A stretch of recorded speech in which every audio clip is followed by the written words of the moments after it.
اسلام آباد میں وزیر اعظم یوتھ پروگرام کے تحت دولت مشترکہ ایشیا یوتھ الائنس اور Asia regional youth ministers meeting کا انعقاد کیا گیا۔ اس تاریخی اجتماع میں دولت مشترکہ ایشیائی ممالک کے یوتھ لیڈر، سینئر حکام اور یوتھ منسٹرز نے شرکت کی، جس کا مقصد نوجوانوں کو بااختیار بنانا اور خطے میں متحد اور خوشحال معاشروں کی تشکیل میں ان کا کردار بڑھانا، نوجوانوں کو معاشرتی قومی ترقی کے لیے قائدانہ رول ادا کرنے کے قابل بنانا۔ خطے کے نوجوان مل کر اپنے ملک کی تقدیر بدل سکتے ہیں۔ ان کی حوصلہ افزائی کی جائے گی تاکہ تعلیم، روزگار، شمولیت اور ماحولیات سے متعلق علاقائی چیلنجز سے نمٹنے میں قائدانہ کردار ادا کر سکیں۔ یہ سمٹ 27 سے 31 جنوری 2025 تک جاری رہی، جس میں نوجوانوں کی ترقی کے مختلف پہلوؤں پر توجہ دی گئی۔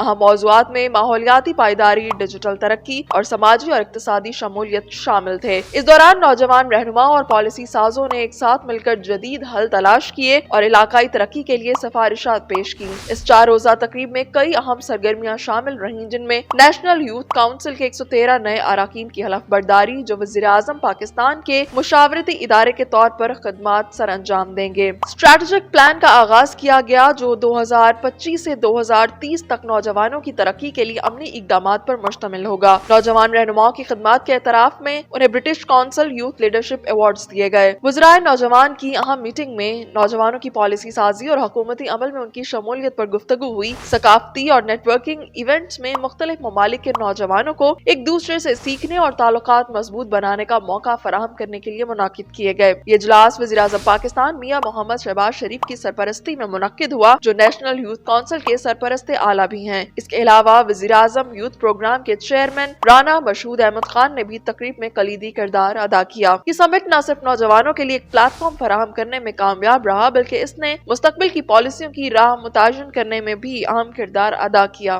شرکاء نے نوجوانوں کی شمولیت، ترقی اور قیادت کے فروغ پر زور دیتے ہوئے امید ظاہر کی کہ یہ اقدامات پورے خطے میں مثبت تبدیلی کا باعث بنیں گے۔ یہ ایونٹ پاکستان اور دولت مشترکہ کے ممالک کے درمیان باہمی تعاون اور نوجوانوں کی ترقی کے لیے ایک نئے عہد کا آغاز ثابت ہوگا۔